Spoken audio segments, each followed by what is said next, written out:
Good morning children. आज का विषय है संज्ञा। संज्ञा शब्द भेद का एक प्रकार है। जैसा कि हम जानते हैं, प्रयोग के आधार पर शब्द भेद के दो भेद होते हैं, विकारी शब्द और अविकारी शब्द। संज्ञा विकारी शब्द का एक प्रकार है। विकारी शब्द चार प्रकार के होते हैं: संज्ञा, सर्वनाम, क्रिया तथा विशेषण।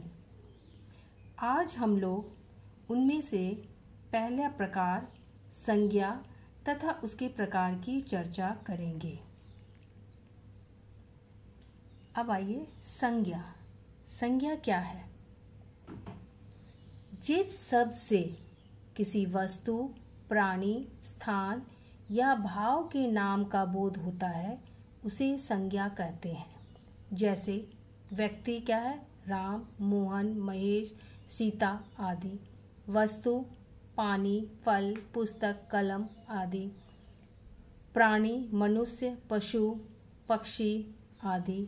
स्थान गांव, शहर, आगरा, दिल्ली आदि। भाव अच्छाई, बुराई, सुंदरता, बचपन आदि। तो संज्ञा क्या है? जिस शब्द से किसी वस्तु, प्राणी, स्थान या भाव के नाम का बोध हो उसे हम क्या कहते हैं? संज्ञा कहते हैं। अब आइए इसके भेद। संज्ञा के भेद।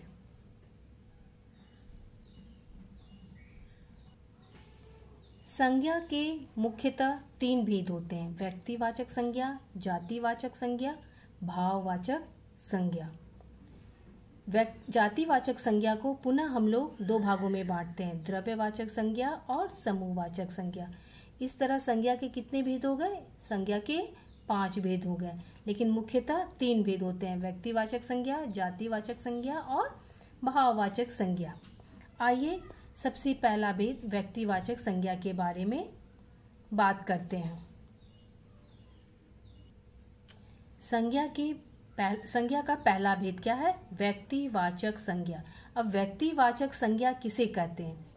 जिस संज्ञा शब्द से किसी विशेष व्यक्ति, स्थान या वस्तु के नाम का बोध हो उसे व्यक्तिवाचक संज्ञा कहते हैं। जैसे रवि व्यक्ति विशेष का नाम है, कामधेनु गाय विशेष का नाम है, गंगा नदी विशेष का नाम है। नदियों में जो विशेष है गंगा।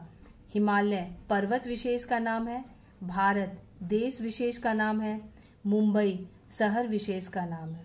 अतः व्यक्तिवाचक संज्ञा उस संज्ञा को कहते हैं, उस शब्द को कहते हैं जिससे विशेष व्यक्ति, स्थान या भाव के नाम का बोध हो। जैसे अगर हम लोग यहाँ पर गंगा दिया हुआ, नदी विशेष। गंगा नदी क्या है? एक जाति को बोध कर रहा है, लेकिन गंगा क्या है? एक पर्टिकुलर नदी को बोध कर रहा है, एक विशेष नदी को। इसलिए ये क्या हो गया? व्यक्तिवाचक संज्ञा। अब आइए जातिवाचक संज्ञा। जातिवाचक संज्ञा किसे कहते हैं? जिन संज्ञा शब्दों से एक ही प्रकार के व्यक्तियों, प्राणियों, वस्तुओं, स्थानों आदि की संपूर्ण जाति का बोध हो उन्हें जातिवाचक संज्ञा कहते हैं। जैसे आदमी है, गाय, शेर, शहर, नदी इत्यादि। उसी तरह जैसे बच्चे खेल रहे हैं, इस वाक्य में क्या है? बच्चे एक संपूर्ण जाति का बोध करा रहे हैं। नदी बहती है, नदी क्या है? एक संपूर्ण जाति का बोध करा रहे हैं। जो शब्द विशेष व्यक्ति, वस्तु, प्राणी का बोध कराए उसे हम क्या कहते हैं? व्यक्तिवाचक संज्ञा।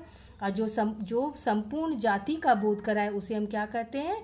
जातिवाचक संज्ञा। जातिवाचक संज्ञा के मुख्य 2 भेद होते हैं। यह कह सकते हैं कि जातिवाचक संज्ञा को हम लोग 2 भागों में बांटते हैं: पहला द्रव्यवाचक, दूसरा समूहवाचक। जातिवाचक संज्ञा के कितने भेद होते हैं? 2, द्रव्यवाचक और समूहवाचक। पहला द्रव्यवाचक।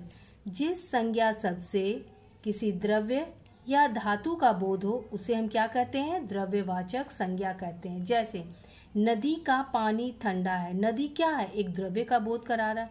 दूध का ग्लास मेज पर रखा है, दूध क्या है? एक द्रव्य का बोध कराता है। अब आइए समूहवाचक संज्ञा। जिस संज्ञा शब्द से किसी समूह का बोध हो उसे समूहवाचक संज्ञा कहते हैं। जैसे नेताजी सभा में भाषण दे रहे हैं। सभा क्या है? लोगों का समूह है, इसलिए ये क्या हो गया? समूहवाचक। कक्षा में बच्चे बैठे हैं, कक्षा क्या हो गया आपका? समूहवाचक, बच्चों का समूह। अब आइए भाववाचक संज्ञा। अब भाववाचक संज्ञा किसे कहते हैं? जिस संज्ञा सबसे किसी व्यक्ति, प्राणी, वस्तु या पदार्थ के गुण, स्वभाव, अवस्था या स्थिति का बोध होता हो, उसे क्या कहते हैं हम? भाववाचक संज्ञा। जैसे महापुरुषों ने अहिंसा का उपदेश दिया। महापुरुषों ने किसका उपदेश दिया? अहिंसा का। अहिंसा क्या है? भाववाचक संज्ञा। चतुराई से हर संकट टल जाता है। चतुराई यहाँ पर क्या हुआ? भाववाचक संज्ञा। इस तरह हम लोग क्या क्या देखें? पहला, संज्ञा किसे कहते हैं? किसी व्यक्ति, वस्तु, स्थान या भाव के नाम को संज्ञा कहते हैं।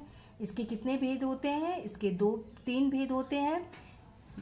व्यक्तिवाचक संज्ञा, जातिवाचक संज्ञा और भाववाचक संज्ञा। भाववाचक संज्ञा में किसकी प्रधानता होती है? भाव की प्रधानता होती है। जातिवाचक संज्ञा को पुनः हम लोग फिर कितने भागों में बांटते हैं? 2 भागों में। पहला क्या है? द्रव्यवाचक और समूहवाचक। जिस संज्ञा सबसे द्रव्य का बोध होता है उसे हम क्या कहते हैं? द्रव्यवाचक संज्ञा। और जिस संज्ञा सबसे समूह का बोध होता है उसे हम क्या बोलते हैं? समूहवाचक संज्ञा। और जब जो संज्ञा सब किसी विशेष व्यक्ति, वस्तु, स्थान का बोध कराता है तो उसे हम क्या कहते हैं? व्यक्तिवाचक संज्ञा। धन्यवाद।